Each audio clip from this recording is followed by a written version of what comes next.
আমাদের প্রিয় নবী তার স্ত্রী হযরত আয়েশা রাদিয়াল্লাহু তাআলা আনহাকে অত্যন্ত মহব্বত করতেন। জীবনের অনেক স্মৃতি জড়িত ছিল হযরত আয়েশা রাদিয়াল্লাহু তাআলা আনহার সাথে। এখন আমরা সেই কাহিনী শুনব। আলোচনা করছেন আন্তর্জাতিক খ্যাতিসম্পন্ন মুফাসসিরে কোরআন ও বিশিষ্ট ইসলামী চিন্তাবিদ হযরত মাওলানা দেলাওয়ার হোসাইন সাঈদী।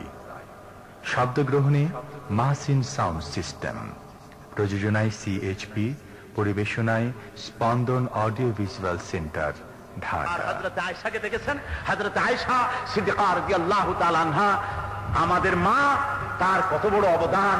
9 বছর বয়সে হুজুরের ঘরে এলেন, 17 বছর বয়সে বৈধব্য ব্রত গ্রহণ করলেন। আমি আমার জীবনের প্রথম যখন হযরত আয়েশা রাদিয়াল্লাহু তাআলা আনহার কবরের কাছে গিয়ে দাঁড়াইছি, আমার হাঁটু কাঁপতেছিল, কাঁদতে কাঁদতে আমি পাগল হয়ে যাচ্ছিলাম। আমার তখন ইতিহাস মনে পড়লো, তো আমার সেই মা হযরত আয়েশা, যার কাছে কি বলে হযরতে আমিরুল মুমিনিন হযরত ওমর ফারুক রাদিয়াল্লাহু তাআলা আনহু মারজে মউত মুবতালা হয়েছেন। ছেলে আব্দুল্লাহকে বলছেন, আব্দুল্লাহ তুমি যাও মা আয়েশাকে গিয়ে বলো যে ওমর আমাকে পাঠিয়েছে, ওমর ইবনুল খাত্তাব আমাকে পাঠিয়েছে। আমিরুল মুমিনিন আমাকে বলবে না, এ নাম বলবে না, বলবে ওমর আমাকে আপনার কাছে পাঠিয়েছে। এই আবেদন নিয়ে যে হযরত ওমর এখন মৃত্যু সজ্জায়, তিনি ইন্তেকালের পর তার দাফনের জন্য হুজুর যেখানে শুয়ে আছেন, হযরত আবু বকর যেখানে শুয়ে আছেন, তার পাশে যে জায়গাটুকুন, ওই জায়গাটুকুন হযরত আয়েশা যেন মেহেরবানি করে আমার জন্য মঞ্জুর করেন। যেহেতু ওটা হযরত আয়েশার ঘর, তাহলে আমি ওখানে আমার শেষ সজ্জা রচিত হবে, আমি হুজুরের কাছে থাকতে পারবো। আমার এই দাবিটা যেন উনি দয়া করে মানেন। যদি মানেন তো ভালো, আর যদি না মানেন তাহলে সাধারণ গোরস্থানে কবর হবে। এটা আমার একটা দাবি, ওমর হিসাবে, আমিরুল মুমিনিন হিসাবে কোনো নির্দেশ বা কোনো পরোয়ানা নয়। হযরত আয়েশা সিদ্দিকা রাদিয়াল্লাহু তাআলা আনহা আব্দুল্লাহর মুখে এই আবেদন শুনে হযরত আয়েশার চোখ থেকে পানি দরদর করে পড়তে লাগলো। হযরত আয়েশা বলেন, আব্দুল্লাহ রে, আমার জীবনের বাসনা ছিল যেই জায়গায় বিশ্বনবী মুহাম্মদ রাসূলুল্লাহ সাল্লাল্লাহু আলাইহি ওয়াসাল্লাম যে জায়গায় শুয়ে আছেন, যেখানে আমার আব্বা জান আবু বকর শুয়ে আছেন, ওই জায়গায় পাশে যেটুকুন জায়গা আছে, ওইখানে আমি চিরনিদ্রায় শায়িত হতে চেয়েছিলাম, আমি ওইখানে মাদফুন হতে চেয়েছিলাম। কিন্তু ওমর যখন এই জায়গা দাবি করেছেন, আমার কাছে যখন দরখাস্ত করেছেন, আমি আয়েশার চাইতে ইসলামে ওমরের অবদান অনেক বেশি মনে করি, তাই এই জায়গা আমি তার জন্য ছেড়ে দিলাম। হযরত ইসমাইল আলাইহিস সালামকে কোরবানি করার জন্য তার মা যেভাবে বাঁধ সাধেননি, বরং হযরত ইব্রাহিম আলাইহিস সালামকে উৎসাহ জুগিয়েছেন, ঠিক তেমনি যুগে যুগে অনেক মহিলা সাহাবীরাও তাদের সন্তানদেরকে ইসলামের জন্য জিহাদের ময়দানে নির্ভয়ে পাঠিয়েছেন, যা থেকে বর্তমানেও আমরা শিক্ষা গ্রহণ করতে পারি। এখন আমরা শুনব সে সম্পর্কে আলোচনা। হযরতে জুবায়েরের মা, জুবায়ের রাদিয়াল্লাহু তাআলা আনহু, তার মাকে, মা হচ্ছেন হযরত আবু বকর রাদিয়াল্লাহু তাআলা আনহুর মেয়ে হযরতে আসমা রাদিয়াল্লাহু তাআলা আনহা। যুদ্ধের ময়দান থেকে জুবায়ের ফিরে এসেছে। মা বলছে, বাবা, যুদ্ধের ময়দান থেকে ফিরে আসলে ইসলাম কি কায়েম হয়ে গেছে নাকি? যুদ্ধ কি ইসলাম বিজয় হয়ে গেছে? কয় না, যুদ্ধ চলতেছে। যুদ্ধের ময়দান থেকে তুমি ফিরলা কেন? মায়ের প্রশ্ন। মা কালে বলে, যুদ্ধের ময়দান থেকে ফিরলা কেন? মা, যুদ্ধের ময়দানে মানুষ খুব শহীদ হতেছে, ময়দানে আপনার কথা আমার মনে পড়লো, তাই আমি ফিরে এলাম আপনার কাছ থেকে দোয়া নিতে। আশ্চর্য কথা, তুমি তো কাপুরুষ। যুদ্ধের ময়দানে মায়ের কথা, স্ত্রীর কথা যার মনে পড়ে, সে তো বীর পুরুষ হতে পারে না। জুবায়ের বলছেন, মা, যুদ্ধের ময়দানে দেখলাম যে শহীদ হয়, তারে ওরা নাক কাটতেছে, কান কাটতেছে, গলা কাটতেছে, হাত পাও কাটতেছে, এভাবে বিকলাঙ্গ করতেছে। আমি তাই দেখে আপনার কাছে দোয়া চাইতে এলাম। হযরতে জুবায়েরের মা আসমা বিনতে আবি বকর রাদিয়াল্লাহু তাআলা আনহা, হযরতে আসমা বলছেন, বাবা, ছাগল যদি জবাই হয়ে গেল, তারপরে ছাগলের গোশত দিয়া কাবাব হবে না ভুনা হবে, তা জানার দরকার কি ছাগলের? তুমি যখন শহীদই হয়ে যাবা, তোমার হাত কাটুক না নখ কাটুক, তা তোমার জানার দরকার কি? এরকম মায়ের প্রতি সালাম জানাইয়া জুবায়ের বলল, হুজুর, আমার মা আপনার মতো মায়ের পেটে আসছি বলে আমি ধন্য হয়ে গেছি, আপনি আমার জন্য দোয়া করেন। ময়দানে আসলেন, শাহাদাত বরণ করলেন। মায়েদেরকে এরকম হতে হবে, মায়েদেরকে হাজেরার মতো হতে হবে, সন্তানদেরকে দ্বীনের রাস্তায় নামায় দিতে হবে, শহীদ হতেছে দেখে মায়েরা ভয় পাবেন না। হযরত হাজরাকে যখন শয়তান বলেছিল, হাজরা তোমার ইসমাইল কোথায়? বলে ইসমাইলকে তো তার বাবা নিয়ে গেছে জিয়াফত খেতে, দাওয়াত খেতে। কয় না, তোমার স্বামী তোমার ছেলেকে জবাহ করবে সেই জন্য নিয়ে গেছে। হযরতে হাজরা বলে, বাপ কি পারে ছেলেকে জবাহ করতে? কি কথা কও তুমি? শয়তানের চেনে নাই। শয়তান কয় যে তোমার স্বামীর খোদা তোমার স্বামীকে অর্ডার করেছে ইসমাইলকে জবাহ করার জন্য। হযরত হাজরা বলছেন, এইবার তোরে আমি চিনছি, তুই তো শয়তান। তুই আমার স্বামীর খোদা কেন কইলি? তোর খোদা না, তুই শয়তান, আমি তোরে চিনে ফেলেছি। শোন শয়তান, আল্লাহ যদি হুকুম করে থাকে তো হুকুমটা তো করছে আমার স্বামী ইব্রাহিমকে ছেলে জবাহ করার জন্য। আমি হাজরা আল্লাহর নামে কসম করে বলি, আমার আল্লাহ যদি ইব্রাহিমকে হুকুমটা না করে আমারে যদি হুকুম করত ছেলে জবাহ করতে, তাহলে আমার অমন আল্লাহকে খুশি করার জন্য আমার যদি 1000 ইসমাইল থাকতো, আমার নিজ হাতে আল্লাহরে খুশি করার জন্য ইসমাইল গুলি জবাহ করতে পারতাম। এই হলো মা। এরকম মা হন, সন্তানদেরকে দ্বীনের রাস্তায় ঝাঁপিয়ে দেন, ইসলামের রাস্তায় তারা চলে আসুক ময়দানে দ্বীনের কাজ করার জন্য। শহীদি মৌত কোনো কষ্টের মৌত না। রাসূলুল্লাহ বলেছেন, হাতের আঙ্গুলে চিমটি কাটলে গায়ে যে ব্যথা লাগে, শহীদি মৌত এর থেকে বেশি কিছু নয়। সুতরাং আমি বোনেদেরকে বলতে চাই যে অধিকার প্রতিষ্ঠার ব্যাপারে ইসলাম নারীকে সব রকমের অধিকার দিয়েছে, কোন অধিকারই তাকে কম করে দেয়নি, সব অধিকার সমান করে দিয়েছে। স্বামীকে আপনি আপনার স্বামীকে ইসলামের রাস্তায় পরিচালিত করবেন, এটা আপনার দায়িত্ব। ইসলামের জন্য বেশি করে তাকে অনুপ্রাণিত করবেন। একটা স্ত্রী তার ভালো স্বামীকে খারাপ বানাতে পারে, আবার একটা ভালো স্বামীকে একটা স্ত্রী খারাপ বানাতে পারে। পারে কিনা কোন? স্বামীটা কম বেতন পায়, স্ত্রী যদি খারাপ হয় আর যদি বারবার স্বামীকে ইনসিস্ট করতে থাকে যে পাশের বাড়ির বল্টু মিয়া সে চাকরি করে, যা তুমিও চাকরি করো, তাই একই চাকরিতে বল্টু মিয়ার বাড়িতে ডিশ এন্টিনা আছে, কালার টেলিভিশন আছে, এসি আছে, ডিসি আছে বাড়িতে, তোমার বাড়িতে এগুলি হয় না কেন? হয় না তো এই জন্য যে লোকটা ভালো, সুদ ঘুষ খায় না, সেই জন্য হয় না। বোর চাপে পড়ে, বোর গালাগালি শুনিয়া, বোর মুখ মলিন দেখিয়া এই ভালো স্বামীটা আস্তে আস্তে খারাপ হতে বাধ্য হয়, ঠিক কিনা? আবার একটা খারাপ স্বামী স্ত্রী যদি তার পেছনে লেগে থাকে, শীতটাতে কি হয়েছে, তুমি ওঠো, আমি পানিটা গরম করে রেখেছি, পানি ঠান্ডা না, ওঠো, উজুটা করে নাও, নামাজটা আদায় করো, যায় নামাজটা বিছায় দিয়েছি, তাকে যত্ন করে উঠাইয়া উজু করাইয়া নামাজটা পড়াবার জন্য আপনি বলতে পারেন তুমি যে বেতন পাও হালাল বেতন দিয়ে আমাদের চালাও, আমাদের টেলিভিশন দরকার নাই, এসির দরকার নেই, আল্লাহ যেভাবে চালায় সেইভাবে চলবো। এভাবে করে ইচ্ছে করলে একটা খারাপ স্বামীকে ভালোবাসা দিয়া, মোহব্বত দিয়ে আপনি বাগে আনতে পারবেন। মনে রাখবেন, অভিমান দিয়ে, গালাগালা দিয়া, রাগারাগি করে কোন মানুষকে মন জয় করা যায় না। মন জয় করতে হয় ভালো ব্যবহার দিয়ে, উত্তম ব্যবহার দিয়ে। হাসি মুখে কথা বলাটাও একটা সদকা। হযরত আবু হুরায়রা রাদিয়াল্লাহু তাআলা আনহু থেকে বর্ণিত একটি হাদিসের মাধ্যমে এখন আমরা জনৈক মহিলা অপরাধকারিণীর আত্ম অনুশোচনার কথা শুনব।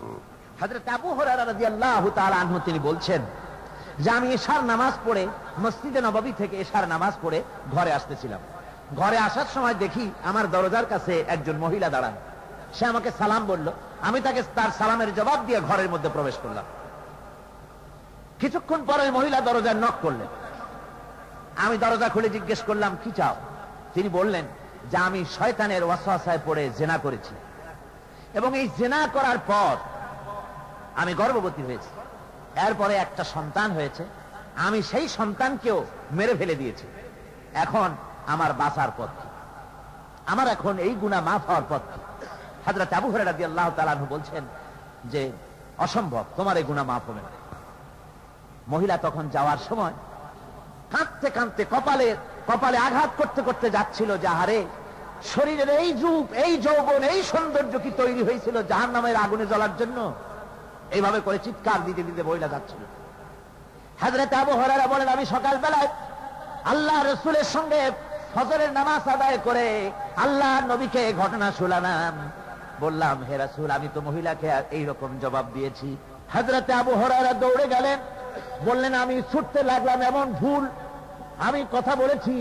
মহিলা তো হতাশ হয়ে গিয়েছে, তিনি খুঁজতে খুঁজতে মহিলাকে পেয়ে গেলেন, যে বললেন, ও মহিলা, আল্লাহর হাবিব তোমার সম্পর্কে এই কথা বলেছেন, তুমি যদি তওবা করো আল্লাহ রাব্বুল আলামিন তোমাকে মাফ করে দিবেন, আর তোমার দোষ ত্রুটিগুলির বিনিময় আল্লাহ তোমাকে নেক দিয়ে বদলায় দিবেন, তোমাকে আল্লাহ মাফ করবেন।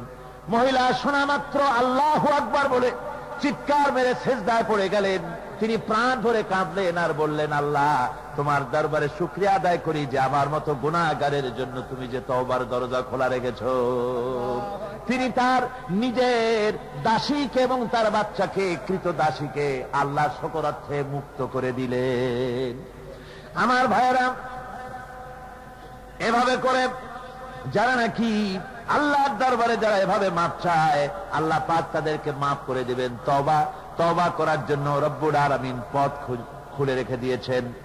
আবার অন্য হাদিসে এসেছে হযরতে রাসূল পাক সাল্লাল্লাহু আলাইহি ওয়াসাল্লামের কাছে এক বৃদ্ধ এসে বলেছিলেন, হে আল্লাহর নবী, আমি যত গুনাহ করেছি সমস্ত গুনাহ যদি দুনিয়ার মানুষকে ভাগ করে দেওয়া হয় তাহলে একযোগে সব মানুষকে তা ডুবাইয়া ছাড়বে, এত গুনাহ আমি করেছি। এমন কোন গুনাহ নাই যে আমি করি নাই। হে আল্লাহ রাসূল, আমার এই গুনাহ মাফ হবে নাকি? আল্লাহর নবী বলেন, তুমি কি মুসলমান হয়েছো? লোকটি বলল, হুজুর আমি মুসলমান হয়ে গেছি। আশহাদু আল্লা ইলাহা ইল্লাল্লাহু ওয়াহদাহু লা শারীকা লাহু ওয়া আশহাদু আন্না মুহাম্মাদান আবদুহু ওয়া রাসূলুহু। পড়েন সবাই, আশহাদু আল্লা।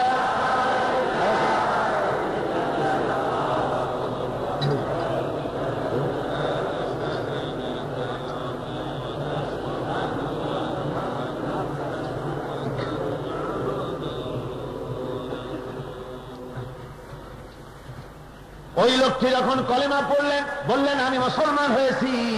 আল্লাহ নবী বলেন, শোনো আল্লাহর বান্দা, তুমি যখন কলেমা পড়েছ তোমার পেছনের তামাম জিন্দেগির সমস্ত গুনাহ খাতা আল্লাহ রাব্বুল আলামিন মাফ করে দিয়েছেন।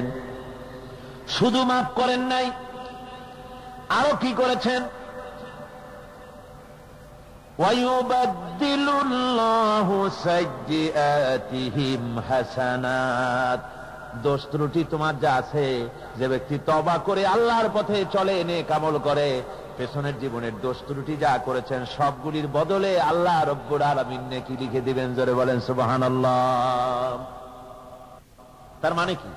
তার মানে হচ্ছে জীবনে যত অপরাধ করেছিল, তওবা করে যখন ভালো কাজ করবে আর পেছনের কথাগুলি যখন মনে করবে গভীর রাত্রে, আল্লাহ আমি এই ধরনের পাপ করেছিলাম, চুরি করেছি, ডাকাতি করেছি, জেনা করেছি, মদ খেয়েছি, মিথ্যা কথা বলেছি, এই সব কথা বলে যত অনুশোচনা করবে আর অনুতপ্ত হবে, চোখ দিয়া যত পানি পড়বে, নতুন নতুন করে তার আমল নামায় আল্লাহ নেকি লিখতে থাকবেন। জোরে বলেন সুবহানাল্লাহ। রাসূলুল্লাহ সাল্লাল্লাহু আলাইহি ওয়াসাল্লাম তার দুর্দিনে সবসময় বিবি খাদিজাকে নিজের কাছে পেয়েছেন। ইসলামের দাওয়াত দেওয়ার সাথে সাথেই তিনি তা গ্রহণ করেছেন। এখন আমরা শুনব বিবি খাদিজা সম্পর্কে আলোচনা। রাসূল যখন নবুয়ত পেয়ে ফিরে এলেন, থরথর করে কাঁপতেছেন, বলছেন আমাকে কম্বল দিয়ে ঢেকে দাও। হযরত খাদিজা বলছেন, কি হয়েছে আপনার? বলছেন যে আমি এভাবে এক জ্যোতির্ময় এক পুরুষকে দেখেছি, আমি জীবনে এরকমের চেহারা দেখি নাই, আমাকে সাহায্য ধরেছে, শরীর আমার জ্বর উঠে গিয়েছে, আমাকে ঢেকে দাও। হযরতে খাদিজাতুল কুবরা রাদিয়াল্লাহু তাআলা আনহা বলছেন, আবুল কাসিম, হে কাসিমের পিতা, ঘাবড়াবার কোনো কারণ নাই। আপনাকে কোনো শয়তান, কোনো ভূত প্রেত, কোনো জিন আপনাকে অনিষ্ট করতে পারে না। তার কারণ হচ্ছে আপনি সত্য কথা বলেন, আপনি কাউকে ঠকান না, আপনি বিধবাদেরকে আশ্রয় দেন, আপনি এতিম মিসকিনদেরকে খেতে দেন। কি সার্টিফিকেট হচ্ছে স্ত্রীর মুখ থেকে? আপনাকে অনিষ্ট কেউ করতে পারে না। হুজুর সাল্লাল্লাহু আলাইহি ওয়াসাল্লাম যখন ওয়ারাকা বিন নাওফাল এসে যখন খাদিজার কাছে শুনে বললেন যে তোমার কাছে যে জ্যোতির্ময় পুরুষ এসেছে, এই জ্যোতির্ময় এই লোক, ইনি হচ্ছেন, ইনি কোন জিন নয়, ইনি আর কেউ নন, ইনি হচ্ছেন আল্লাহ পাকের ফেরেশতা হযরতে জিবরাইল আমিন। হযরতে জিবরাইল আলাইহিস সালাম আপনার প্রতি অবতীর্ণ হয়েছে, আপনার ভয় করার কোনো কারণ নাই। হুজুর যখন নবুয়তের কথা পেশ করলেন হযরতে খাদিজার কাছে, আমার বন্ধুগণ, একটা স্ত্রী তার স্বামীর জন্য তার হৃদয় নিংড়ানো সঞ্চিত সবটুকুন ভালোবাসা উজাড় করে দিতে পারে। স্ত্রী তার স্বামীর জন্য সব বিলিয়ে দিতে পারে, এমনকি নিজের জীবনটাও স্বামীর পায়ের উপরে সে দিয়ে দিতে পারে। কিন্তু কোন স্ত্রী তার স্বামীর উপরে ফট করে ঈমান আনতে পারে, এটা একটি অসম্ভব কথা। আপনারা যদি বলেন যে হ্যাঁ পারে, তাহলে টেস্ট করুন। আজকের রাতে, শেষ রাত্রে আপনি ঘুমের থেকে জেগে বউকে উঠান, বলেন যে আমি আজকের রাত্রে স্বপ্নে দেখলাম একজন বুজুর্গ এসে আমাকে বলছেন যে তুমি আল্লাহর ওলি হয়ে গেছো, কাজে আমি এখন পীর, তুমি আমার কাছে মুরিদ হও। বউ বলবে মিয়া সাহেব তুমি কিসের পীর আমি ভালো করে জানি, তোমার এই কেরামতি আর এক জায়গায় গিয়ে দেখাও, এইসব স্বপ্ন টপ্ন আমারে কইও না। কি বলেন, ঠিক কিনা? আল্লাহর নবী জনাবে মুহাম্মদ রাসূলুল্লাহ সাল্লাল্লাহু আলাইহি ওয়াসাল্লাম যখন নবুয়তের কথা পেশ করলেন হযরতে খাদিজার সামনে, সর্বপ্রথম হযরতে খাদিজা কোন উচ্চবাচ্য করলেন না, এক মুহূর্ত দেরি করলেন না, সঙ্গে সঙ্গে পড়ে নিলেন লা ইলাহা ইল্লাল্লাহু মুহাম্মাদুর রাসূলুল্লাহ। এতটুকু দেরি করেন নাই। হযরতে খাদিজা বলেছেন, হে আল্লাহ, আবুল কাসেম সত্যি আপনি নবী, কোন সন্দেহ নাই, সন্দেহের এতটুকুন অবকাশ নাই। যে চরিত্র আপনার, আপনি নবী হবেন না তো কে নবী হবে? নবুয়তের চরিত্রই তো আপনার ভেতরে, আমি ঈমান আনলাম। সুবহানাল্লাহ। হযরত খাদিজা রাসূলুল্লাহ কোন সময় ভুলতে পারেন নাই। হযরত খাদিজার কথা হুজুর বলেছেন, আকাশের নিচে জমিনের উপরে খাদিজার চাইতে উৎকৃষ্ট উত্তম মহিলা আকাশের নিচে জমিনের উপরে আর নাই। খাদিজারে রাসূলুল্লাহ তো ভালোবাসতেন। 40 বছরের বিগত যৌবনা প্রৌঢ়া বিধবা মহিলাকে বিয়ে করেছিলেন, আর তার 25 বছরের ভরা যুবক রাসূলুল্লাহ হযরতে রাসূল খাদিজা বেঁচে থাকাকালীন আর একটা মেয়ে লোক বিবাহ করেন নাই। হযরত খাদিজা রাসূলুল্লাহ বসে আছেন হেরা পাহাড়ের গুহায়। হযরতে জিবরাইল বলছেন,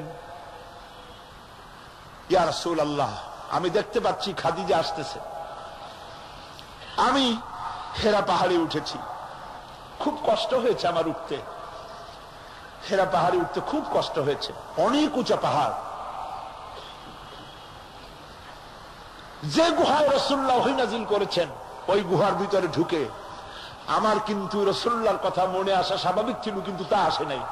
আমার প্রথমেই মনে আসলো রাসূলুল্লাহ পুরুষ মানুষ, ওনার জন্য ওঠানামা স্বাভাবিক ছিল, কিন্তু আমার মা খাদিজা কি কষ্ট করে প্রত্যেকটা দিন কাফেরদের চৌকারায় রাসূলের জন্য খাবার এই পাহাড়ের উপরে পৌঁছে দিয়েছে। আমি মা খাদিজার কবরের কাছে গিয়ে দাঁড়ায় কাঁদছি, দোয়া করেছি। রাহমাতুল লিল আলামিন রাসূল করিম সাল্লাল্লাহু আলাইহি ওয়াসাল্লামকে মহিলারা তার নিজ সন্তানের চেয়েও বেশি মহব্বত করত, যার প্রমাণ পাওয়া যায় বিভিন্ন ঘটনায়।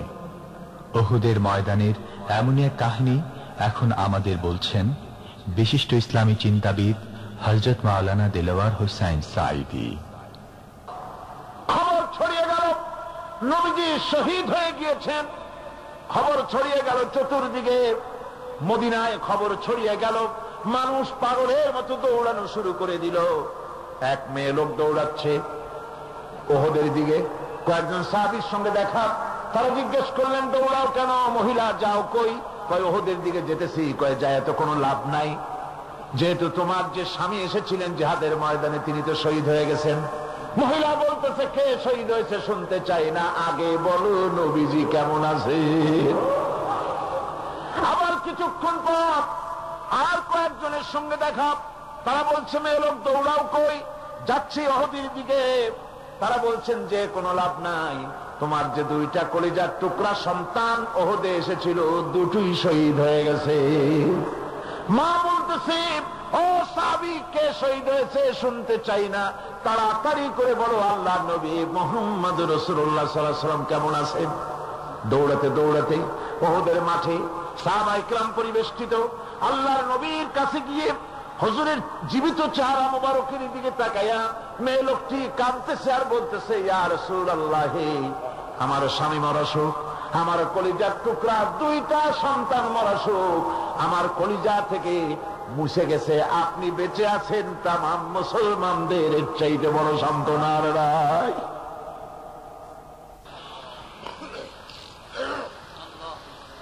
রব্বানা যালামনা আনফুসানা ওয়া ইন লাম তাগফির লানা ওয়া তারহামনা লানাকুনান্না মিনাল খাসিরিন। সবাই পড়েন আমার সাথে, রব্বানা যালামনা আনফুসানা ওয়া ইন লাম তাগফির লানা ওয়া তারহামনা লানাকুনান্না মিনাল খাসিরিন। রব্বুল আলামিন লক্ষ লক্ষ জনতা নিয়ে ঢাকা শহরের প্রাণ কেন্দ্রে আউটার স্টেডিয়ামে পল্টনের ময়দানে কোরআন শরীফের 3 দিন তাফসীরুল কোরআন মাহফিলের শেষ দিনে গুনার বোঝা মাথায় নিয়ে কোরআন শরীফ সামনে নিয়ে আল্লাহ তোমার দরবারে ভিক্ষুকের মতো দুটি হাত আমরা তুলে ধরেছি। রব্বুল আলামিন এই 3 দিন আমরা যারা কথা বলেছি, আমরা মানুষ, কথার মধ্যে যদি কোনো ভুল ত্রুটি হয়ে থাকে আল্লাহ দয়া করে আমাদের ভুল ত্রুটি মাফ করে দিয়ে পূর্ণ সওয়াব এনায়েত ফরমাও।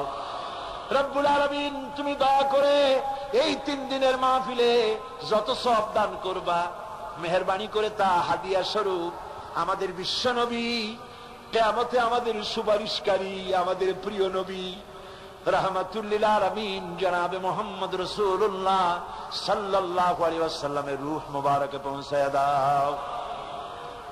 রাসূলের সাহাবী, তাবিন, তাবে তাবিন, সিদ্দিকিন, শুহাদা, আম্বিয়া আলাইহিমুস সালাম, আইম্মায়ে মুজতাহিদিন, সালফে সালিহিন, আকাবেরে দ্বীন, উলামায়ে মুতাকাদ্দিমিন, উলামায়ে মুতাআখিরিন, আসফিয়ায়ে কেরাম, तमाम पृथ्वीर मोमिन मोमिनात যারা কবরে শুয়ে আছে আল্লাহ সকলের আরোহার পরে সওয়াব পৌঁছায়া দাও। রব্বুল আলামিন আজকের এই মাহফিলে আমরা লক্ষ লক্ষ মানুষ তোমার দরবারে হাত তুলে আমাদের আব্বা জানের কথা মনে পড়ে গেল। আমরা যারা আমাদের বাপ হারাইছি, আমাদের মামুনদের মধ্য থেকে, ভাইদের মধ্য থেকে আমরা যারা বাপ হারাইছি, আল্লাহ তুমি দয়া করে আমাদের বাপজানের কবরটাকে জান্নাতের টুকরা বানাইয়া দিও। হায় আল্লাহ তাআলা আমাদেরকে বড় করার জন্য, মানুষ করার জন্য কত স্বপ্ন দেখতো, কত কষ্ট করত। ওই বাপজান চলে গেল, আর তো কেউ নাম ধরে ডাকে না, আর তো কেউ মাথায় পিঠে হাত বুলায় না। আল্লাহ বাপজান যার বিদায় হয়ে গেল, বাবুদ গো কবরটাকে জান্নাতের টুকরা বানাইয়া দাও। আয় আল্লাহ তাআলা আমাদের জনম দুঃখিনী মা, একটা অক্ষর মা, আর মনে হয় যেন তামাম পৃথিবীর সমস্ত মধু এই একটা অক্ষরের মধ্যেই তুমি দিয়ে দিয়েছো। 10টা মাস ধরে মায়ের পেটের ভিতরে বসে মাকে কষ্ট দিয়েছি, মায়ের পেটের ভিতরে হাঁটু দিয়া, মাথা দিয়া, পাও দিয়া গুতাগুতি করে মাকে কষ্ট দিয়েছি পেটের ভিতরে থেকে। ডেলিভারি করার সময় মা প্রচন্ড কষ্ট পেলেন। আয় আল্লাহ তারপরে বুকের রক্ত চুষে চুষে বুকের দুধটা 2-2.5 বছর খেয়েছি। মায়ের কোলে থেকে মাকে পেশাব পায়খানা করে মায়ের কাপড় চোপড় নষ্ট করেছি। কোনদিন বিরক্ত হয়ে একটা আছাড় দেয় নাই, একটা থাপ্পড় মারে নাই। আয় আল্লাহ ক্ষুধা পেটে মা খেতে বসেছে, মায়ের কোলে বসে বাচ্চা পায়খানা করেছে, মা রাগ করে ছেলেকে থাপ্পড় মারে নাই, ভাতের খাবারটা ঠেলে রেখে বাচ্চাটারে পায়খানা সাফ করে নিজে আবার কাপড় পাল্টাইয়া ছেলেটার মুখে চুমা দিয়া আবার খাইতে বসেছে। এইভাবে করে মাকে নির্যাতন করলাম।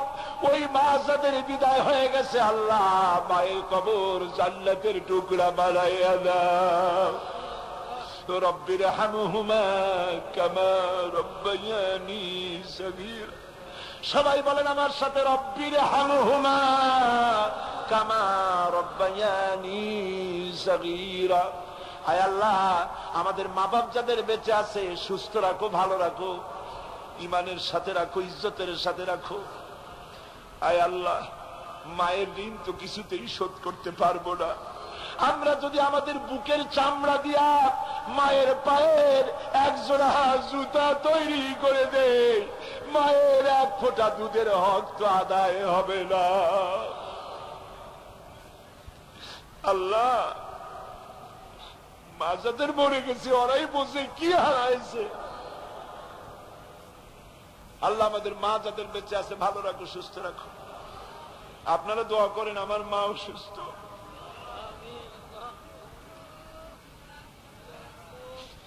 আল্লাহ মাকে সুস্থ করে দাও। তার যদি হায়াত না থাকে ঈমানের সাথে সম্মানের সাথে তোমার কাছে উঠায় নাও। বিছানায় কষ্ট দিও না বাবু।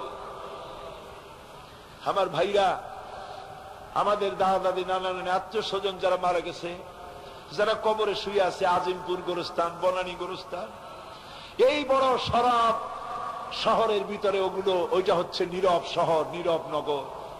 কত হাজার হাজার মানুষ শুয়ে আছে, লাখ লাখ মানুষ কবরের মধ্যে। তুমি যদি আযাব দাও কেউ রক্ষা করতে পারবে না বাবু। আমাদের আত্মীয় স্বজন মুরব্বীরা যারা মারা গেল তাদেরকে তুমি মাফ করে দাও রব্বুল আলামিন।